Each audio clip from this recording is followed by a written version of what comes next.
بسم اللہ الرحمن الرحیم۔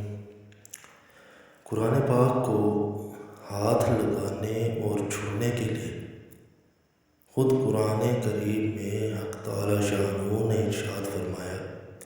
اس کا ترجمہ یہ ہے کہ اس قرآن کو نہیں چھو سکتے مگر پاک لوگ، یعنی بغیر طہارت و پاکی کے اور بغیر وضو قرآن کریم کو ہاتھ لگانا جائز نہیں ہے۔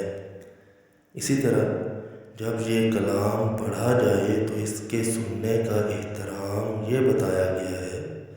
اس کا ترجمہ یہ ہے کہ جب قرآن پڑھا جائے تو اس کی طرف کان لگائے رہو اور خاموش رہا کرو تاکہ تم پر رحمت کی جائے۔